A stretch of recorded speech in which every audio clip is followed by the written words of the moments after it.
없기라. 주가 돌보시니 주는 평화, 우리의 평화. 하나님 아버지 감사합니다.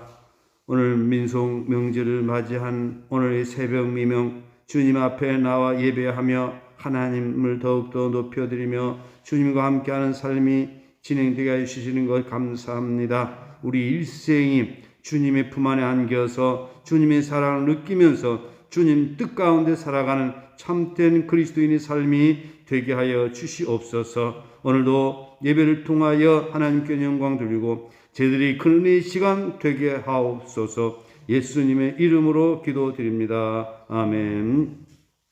찬송가 510장 함께 찬송하겠습니다.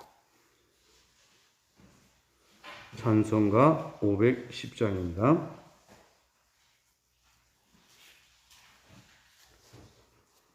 하나님의 진리 등대 길이 빛나니 우리들도 등대되어 주의 사랑 비추세.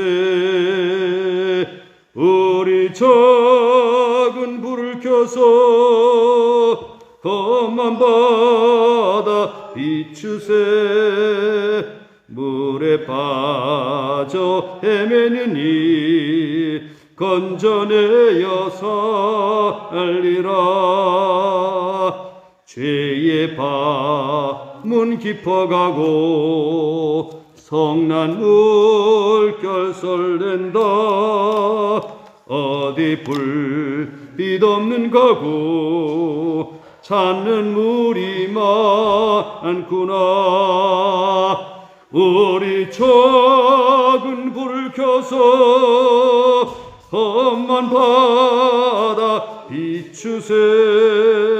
물에 빠져 헤매는 이 건져내어 살리라.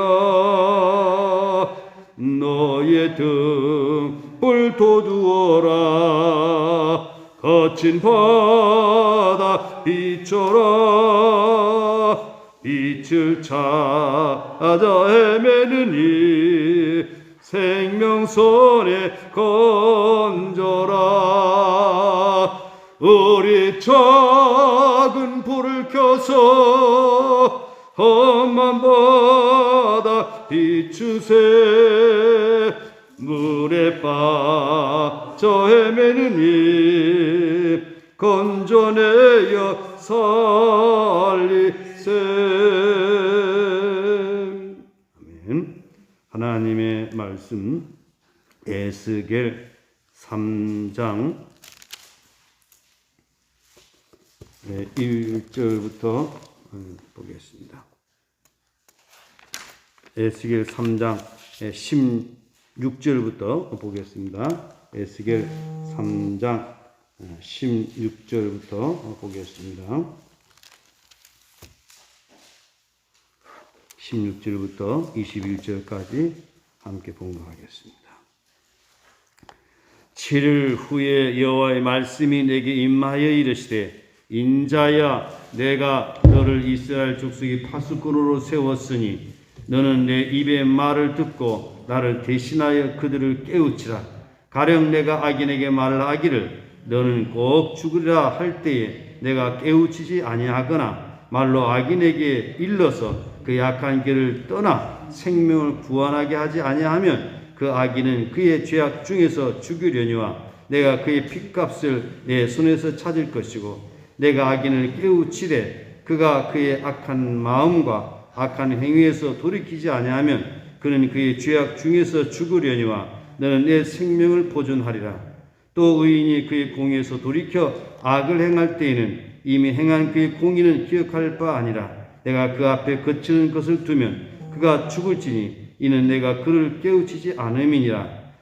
그는 그의 죄 중에서 죽으려니와 그의 핏값은 내가 내 손에서 찾으리라. 그러나 내가 그 의인을 깨우쳐 범죄하지 아니하게 하므로 그가 범죄하지 아니하면 정령 살리니 이는 깨우침을 받음이며 너도 내 영혼을 보존하리라. 아멘. 네, 우리 인사하겠습니다. 오직 예수님 하나님께로 돌아갑시다. 아멘. 네, 오늘 오신 분들은 특별하신 분들입니다. 구정명절에는 그저 새벽기도 푹 쉬기도 하고 그러긴 하는데, 그럼에도 불구하고 여러분들께서 새벽 미명 주님 앞에 나와 예배하고 계시는데, 우리 주님께서는 이미 여러분들이 마음을 받으시고 여러분과 함께 하여 주실 줄 믿습니다. 제가 인생을 살아보니까 오랫동안 목회를 하면서 느껴지는 것은 하나님은 우리를 사랑하시는 하나님이시고 우리를 복된 길로 인도하여 주신다라고 하는 것입니다. 하나님께서 우리에게 교회를 주신 것은 교회를 통하여서 우리 영혼이 보호를 받고, 교회를 통하여서 복을 받고, 교회를 통하여서 우리가 이 땅에 살아가는 동안 사명을 감당하면서 살아가도록 우리에게 주님의 피값으로 교회를 세워주신 것입니다. 그렇기 때문에 우리 교회 생활을 행복하게 해야 됩니다. 교회 생활을 행복하게 하지 못하는 것은 이것은 어리석은 일인 것입니다. 우리 주님께서 우리에게 일러주신 대로, 성경에서 우리에게 가르쳐 주신 대로 우리가 따라가면 교회 생활은 행복하게 되고 승리하게 되고 의미가 있게 된다라고 하는 것입니다. 우리 신촌교회 70주년을 맞이하는 그런 교회에 이제 성경적인 교회로 되돌아가야 될 것입니다. 오늘은 교회와 선지자의 사명라는 그런 제목으로 함께 은혜를 나누고자 합니다. 그리스도의 삼중직, 예수 그리스도에게는 왕적인 사명이 있고 제사장적인 사명이 있고 선지자적인 사명이 있다라고 하는 것입니다. 바로 오늘 우리 교회는 그리스도의 삼중직을 이행하는 그런 교회가 되어야 된다라고 하는 것입니다. 왕적인 사명이라고 하는 것은 뭐냐? 교회가 이 시대를 통치를 해야 된다라고 하는 것입니다. 그 통치는 어떤 세속적인 그런 의미에서 다스리는 이권이 들어가는 그런 통치가 아니라 하나님의 뜻이 반영되도록, 하나님의 나라가 이루어지도록, 하나님의 이름이 거룩히 여김을 받도록 거룩한 통치가 임하도록 우리 교회가 이 시대를 이끌어 가야 된다라고 하는 것입니다. 이건 뭡니까? 교회가 이 시대의 영적인 리더십을 발휘하고 이 교회를 향하여, 교회를 통해서 바른 길로 인도해 가야 된다라고 하는 것입니다. 이것이 바로 교회의 왕적인 그런 사명입니다. 두 번째, 교회는 제사장적인 사명을 감당해야 됩니다. 제사장적인 사명을 어저께 말씀을 드렸죠. 우리 죄를 사하게 해서 하나님께로 인도함으로 죄를 사하게 하는 것입니다. 그리고 제사장적인 사명은 교회가 이 세상을 축복하는 겁니다. 아브라함에게 복의 너를 통해서 모든 민족이 복을 받게 될 것이라 말씀했던 것처럼 그 복을 받게 하는 것입니다. 그 복은 무엇입니까? 하나님의 통치가 이루어짐으로 말미암아 하나님의 복을 받아 누리게 하는 것입니다. 세 번째는 중보하는 겁니다. 하나님과 우리 사이에 중보하는 것.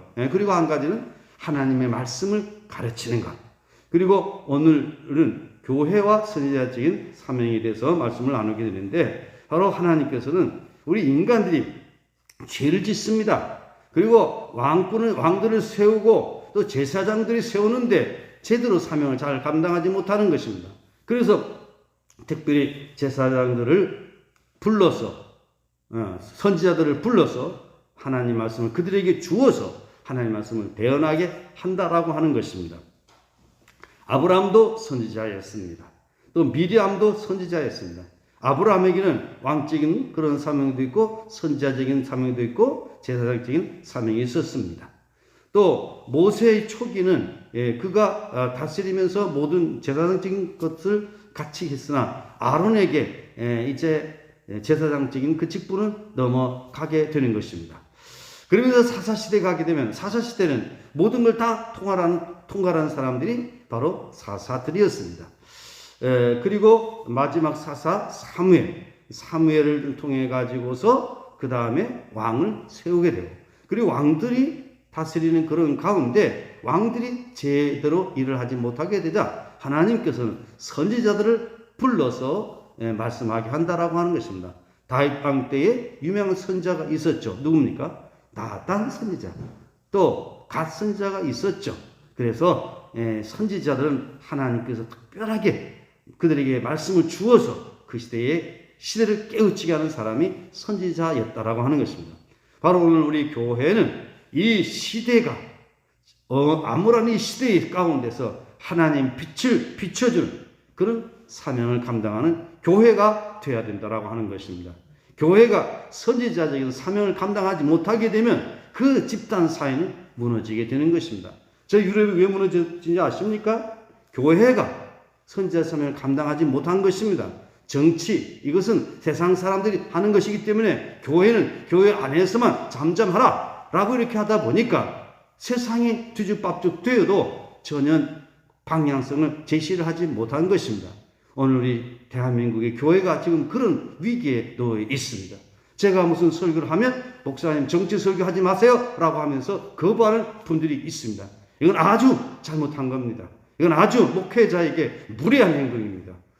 특히 목회자는 또 조심해야 될 것이 어떤 민감한 부분에 있어가지고 분명한 성경적인 답을 제시해야지 어떤 자기 어떤 사상, 이념 이것에 지나쳐가지고 자기 어떤 의견을 피력한다라고 하면 이것은 문제입니다. 중요한 것은 성경에서 이렇게 말씀하고 있습니다라고 하면서 성경적인 그런 대안을 제시해야지 자신이 어떤 입장만을 대변하게 되면 이것은 하나님께서 용서치 아니할 것입니다. 오늘은 교회 선지자의 사명에 대해서 교회의 선지자의 사명에 대해서 본문의 말씀을 통해서 함께 은혜를 나누고자 합니다. 선지자는 어떤 사람들이냐? 하나님께로부터 말씀을 받아서 전하는 사람이다라고 하는 것입니다. 16절 말씀 우리 다 같이 함께 봉독하겠습니다. 7일 후에 여호와의 말씀이 내게 임하여 이르시되 7일 후에 내게 여호와의 말씀이 임했다라고 하는 것입니다. 다시 말하면 선지자는 나의 이야기를 한 사람이 아니라 하나님께로부터 받은 말씀을 나를 통해서 전달하는 전달자다라고 하는 것입니다. 나의 주관적인 언어를 주관적인 생각을 전달하는 사람이 아니라 누구의 말씀을? 하나님께로부터 받은 말씀을 당시 세상에 선포하는 사람이다라고 하는 것입니다. 그래서 선지자들은 하나님께로부터 계시가 임하지 아니하면 하나님 말씀을 전할 수가 없었던 것입니다. 특별히 구약시대는 오늘처럼 기록된 말씀이 없었습니다. 단편 문서들이 점점 흘러내려오고 원래 성경이 만들어지기 전까지는 구전, 입으로 전하는 그런 말씀들이 내려옵니다. 그러면서 단편 문서들이 내려오게 됩니다. 그래서 성경이 편집이 되어져서 결국 66권의 말씀이 AD 397년 카르타코 회에서 정해지게 된다라고 하는 것입니다. 구약의 선지자들은 누구에게 말씀이 임해야 된다고요? 하나님 말씀이 임해야만 말씀을 할 수 있었다라고 하는 것입니다. 그러면 에스겔은 어떤 사람이냐? 에스겔은 여호와께서 강하시다라고 하는 그런 이름의 뜻을 가지고 있는데 제사장 푸시 아들로서 이제 그가 하나님의 부름을 받게 되는데 언제 하나님의 부름을 받게 되느냐? 이스라엘이 3차에 걸쳐서 바벨론의 침략을 당하게 됩니다. 1차가 주전 605년, 2차가 주전 597년. 바로 1차 때는 다니엘이 바벨론을 사로잡혀갑니다. 2차에 597년 그때에 바로 이제 사로잡혀갑니다. 사로잡혀간 지 5년 만에 이제 하나님의 부름을 받아서 메시지를 전하게 된다라고 하는 것입니다. 다니엘은 이미 바벨론 깊숙이 들어가서 있는 것이고 나이를 보게 되면 에스겔보다 다니엘이 나이가 좀 어린 그런 사람이었습니다. 거의 동시대의 사람이라고 할 수가 있겠습니다. 또한 본토에서는 에레미야가 예루살렘의 멸망을 바라보면서 하나님 메시지를 강력하게 전달하는 그런 시대였습니다. 이들은 에레미야를 통해서 많은 영향을 입었을 것으로 다니엘이나 에스겔이나 에레미야를 통해서 많은 영향을 받았을 것이다. 이렇게 성경학자들이 추측을 하고 있습니다. 이런 때에 에레미야는 예루살렘에서 그리고 에스겔은 그발 강가에서 포로로 잡혀간 지 5년 만에 그발 강가에서 예언을 하게 된다라고 하는 것입니다. 이런 가운데 하나님의 그 말씀이 에스겔에게 임했다라고 하는 것입니다. 그래서 에스겔을 통해서 강력한 그런 메시지를 전하는데 당시 사람들은 하나님 말씀을 잘 듣지를 않습니다. 자, 17절 말씀 다 같이 보시겠습니다. 인자야, 내가 너를 이스라엘 족속의 파수꾼으로 세웠으니 너는 내 입의 말을 듣고 나를 대신하여 그들을 깨우치라. 선지자는 어떤 사람이냐? 파수꾼입니다. 파수꾼은 어떤 사람입니까? 지키는 사람입니다. 그래서 어떻게 지키는 거냐? 백성들을 깨우치는 것입니다. 지금 대한민국의 현실이 아주 참담합니다. 대부분의 사람들은 이 시대가 무너지고 있는 것을 느끼지 못하는 거예요. 그러나 감사한 것은 전국 방방곡곡에 하나님의 그 주권을 존중하는 목회자들이, 하나님의 주권을 존중하는 성도들이 얼마나 많이 있는지 모릅니다. 우리는 이 시대에 정말 다른 때하고 다릅니다. 이 최근에 몇 년 전부터 아주 심각한 그런 위기가 지금 오고 있습니다. 이런 위기 가운데 우리는 하나님의 인도를 받아야 되는 것입니다. 백성을 깨우쳐야 됩니다. 제가 해야 될 것은 여러분들을 깨우치는 겁니다. 신천교를 깨우치는 겁니다. 그리고 제가 할 것은 신천교뿐만 아니라 대한민국을 깨우치는 그런 목사로서 사명을 감당해야 되는 것입니다. 제가 이때 교단협의회 회장이 된 것도 하나님의 특별한 섭리가 계신 것으로 저는 믿습니다. 오늘 우리는 이 백성을 깨우치는 그런 사람들이 되어야 됩니다. 그러기 위해서는 내가 깨어나야 됩니다. 내가 깨어난다라고 하는 것은 뭡니까? 우리는 하나님 품에 안겨 있어야 된다라고 하는 것입니다. 우리는 하나님의 인도를 받아야 된다라고 하는 것입니다. 우리는 하나님의 말씀을 늘 들어야 된다라고 하는 것입니다. 구약 시대는 하나님께서 일러 주셔야만이 우리가 깨달았는데 지금은 말씀을 이미 주셨어요. 이 말씀을 통해서 우리는 성경을 읽으면서 우리는 하나님의 뜻이 무엇인가를 분별하면서 우리는 외쳐야 되는 것입니다. 코로나19 환경에서도 보게 되면 두 가지 목소리가 상존하고 있습니다. 한쪽 사람은 세상 사람들에게 교회가 인정을 받아야 되지. 교회 불이 꺼져 있어야 되지. 불이 켜져 있게 되면 세상 사람들이 교회를 어떻게 보겠느냐. 그리고 성경을 왜곡되게 해석을 합니다. 영과 진리로 예배 드리라고 했지. 그것은 머리로 드리라고 했지. 그리고 삶으로 예배를 드리라고 그랬지. 그걸 마침 비대면 예배로 가르치고 있는데 아주 잘못된 것입니다. 성경은 모여서 드리는 예배, 흩어지는 예배는 이런 예배가 아니라 삶으로 실천하는 것을 흩어지는 예배라고 하는 것이지 흩어져서 그렇게 모여서 대면 예배처럼 똑같지 않다라고 하는 것입니다. 그러나 우리가 부득불 모이지 못하는 그런 상황 속에서 오늘 우리는 가정에서도 예배 드릴 수 있습니다. 또 이런 코로나19와 같은 이런 위중한 이런 때에 우리는 많이 모이게 되면 그게 또 우리에게 해가 되기 때문에 그 감염이 되지 않도록 철저하게 우리는 예방을 하면서 예배를 드려야 됩니다. 그래서 성경적인 가르침은 뭐냐? 철저하게 다른 사람에게 누가 되지 않도록 우리 스스로 감염 예방을 하는 것입니다. 손 씻기, 마스크 끼기, 그러면서 철저하게 우리 자신을 관리하는 것입니다. 그리고 이웃 사람들에게 누가 되지 않도록 철저하게 우리 스스로 관리하는 것입니다. 그러면서 동시에 하나님께 예배 드리는 것이 생명이라고 하는 것을 우리는 깨닫고 예배에 집중해야 된다라고 하는 것입니다. 그래서 너무 많은 사람들이 모여지게 되면 그러한 것들이 거리 두기가 안 되기 때문에 그런 경우는 몇 단계로 나눠서 예배를 드리는 방법도 있고 우리 교회는 저절로 알아서 이렇게 하다 보니까 큰 무리 없이 지나고 있는데 오늘 우리는 이 시대에 누구의 인도를 받아야 돼요? 따라합시다. 하나님의 인도를 받읍시다. 하나님의 인도를 받아야 된다라고 하는 것입니다. 그래서 선지자는 백성들을 어떻게 해야 돼요? 깨우치는 일을 해야 돼요. 목사는 누구를 깨우쳐야 돼요? 성도들을 깨우쳐야 돼요. 성도들은 누구를 깨우쳐야 돼요? 나가서 세상 사람들을 깨우쳐야 됩니다. 그래서 우리는 지혜롭게 해야 됩니다. 지금 워낙 대형 방송에서 교회를 공격하고 거짓된 그런 프레임을 씌워가지고 공격하다 보니까 세상 사람들이 얼마나 교회를 비난하고 있는지 모릅니다. 세상 사람들을 따라가려고 하면 교회 문을 닫아야 됩니다. 우리는 세상 사람들을 우리는 섬기고 사랑해야 되지만 세상 사람들을 따라서는 안 됩니다. 우리는 하나님의 뜻을 따라가야 되는 것입니다. 그래서 선지자는 깨우치는 사명이 있다라고 하는 것. 교회는 깨우치는 교회, 민중을 깨우치는 그런 교회가 되어야 된다라고 하는 것을 말씀을 드립니다.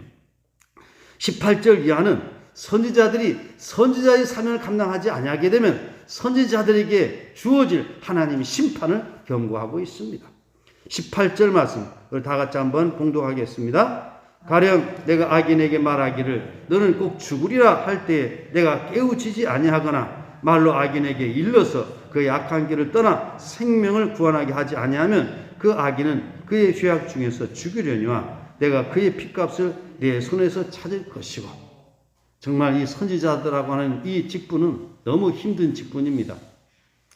왕 앞에 가서 당신이 그렇게 하면 죽습니다, 이런 말 하기가 쉽지가 않습니다. 고대 사회 속에서 그런 말하면 모가지를 목배임을 당하는 것입니다. 그래서 선지자들이 왕 앞에 하나님의 말씀을 대언하다가 죽임을 당하는 그런 경우들이 있습니다. 그리고 에레미야는 많은 고통을 당했습니다. 이사야도 그렇고. 오늘 교회는 이 시대 속에서 하나님의 말씀을 대언하며 바른 길 가도록 해야 된다라고 하는 것입니다. 이제 죽음을 향하여 가고 있는 자들에게 이렇게 가면 안 됩니다라고 메시지를 전해야 된다라고 하는 것입니다. 그렇기 때문에 교회에서 설교하는 설교자들이 교인들이 상황 속에서 이런저런 세상의 것들이 들어오게 될 때 그렇게 되면 안 됩니다라고 일러줘야 되는 것입니다. 오늘 같은 경우는 요즘 같은 경우는 코로나19로 인해 가지고 예배를 너무 경시하는 그쪽으로 가고 있는 이런 사람들에게 일러주어야 됩니다. 또한 코로나19에 대해서 너무 무감각해가지고 괜찮다라고 해가지고 하나님은 보호하여 주시기 때문에 우리는 기도하고 있다라고 해서 이게 전혀 감염 예방을 하지 않은 이런 사람들에게도 일러 주어야 됩니다. 우리는 항상 바른 길로 교회는 지시해 주어야 된다라고 하는 것이 하나님 말씀입니다. 악한 길을 가고 있는 사람들은 깨닫게 해서 돌아오게 되면 바로 산다라고 하는 것입니다. 19절, 20절 다 같이 보시겠습니다. 내가 악인을 깨우치되 그가 그의 악한 마음과 악한 행위에서 돌이키지 아니하면 그는 그의 죄악 중에서 죽으려니와 너는 내 생명을 보존하리라. 악한 길에서 있는데 그를 깨우치면 그 사람이 깨우쳐 돌아오면 사는 것이고, 그러나 깨우쳐도 듣지 않으면 죽습니다. 모세에게 있어서 바로에게 있어서 모세는 선지자와 같은 존재입니다. 바로에게 가서 하나님의 말씀을 대언했습니다. 그런데 그가 듣는 것 같지만 듣지 않았습니다. 결국 죽어갔습니다. 오늘도 주의 종들을 통해서 하나님의 말씀이 선포될 때 듣는 자가 있고 듣지 않은 자가 있습니다. 우리는 어떤 사람이 되어야 되겠습니까? 듣는 자가 되어야 됩니다. 여러분들께서 하나님의 그 말씀을 깨닫는 대로 이웃에게 전달함으로 말미암아 악한 길에서 돌아서게 하도록 해야 됩니다. 요즘 성 문제가 완전히 개방이 되어버렸습니다. 이제는 개방이 되는 정도가 아니라 동성애가 인정되는 이런 시대가 되고 말았습니다. 저 유럽 사회는 성이라고 하는 것이 31개 성, 어떤 데는 91개 종류의 성이 있다라고 합니다. 성 정체성, 내가 이해하는 성입니다. 내가 남자이지만 나는 여자이고 싶다라고 하면 여자가 되는 겁니다. 이게 말이 됩니까? 수간, 죽은 사람하고는 사가, 별의별 입에 담을 수 없는 그런 잘못된 것들이 지금 인정돼야 한다라고 이렇게 지금 법을 만들려고 하고 있다 이 말입니다. 이런 때에 우리는 하나님의 인도를 받고 바르게 깨우쳐야 된다라고 하는 것입니다.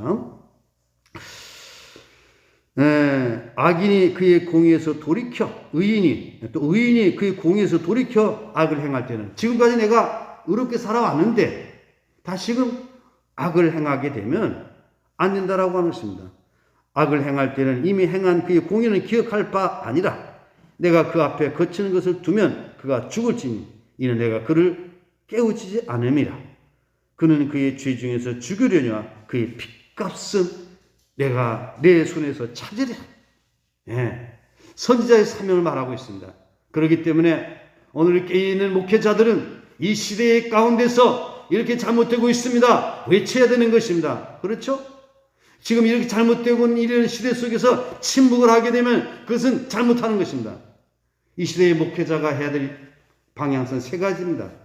그냥 아무런 말도 하지 않고 그냥 방관자로 살아가는 것입니다. 두 번째, 악한 무리들과 함께 힘을 모아서 교회를 공격하고 하나님의 말씀을 파괴하는 그런 행위를 할 수 있는 것입니다. 세 번째, 선지자의 사명을 감당하면서 이 시대를 깨우치고 경고하고 하나님께 돌아오게 하는 것입니다. 저는 세 번째를 선택을 했습니다. 비록 제가 사람들에게 욕을 듣는다 할지라도 이 나라의 방향성을 바르게 인도하고 성도들 바른 길을 인도해야 되겠다라고 하는 바로 이 세 번째 안을 저는 선택을 하고 저는 그 길을 지금 가고 있습니다. 여러분도 그렇게 함께 동참해 주시기를 바랍니다.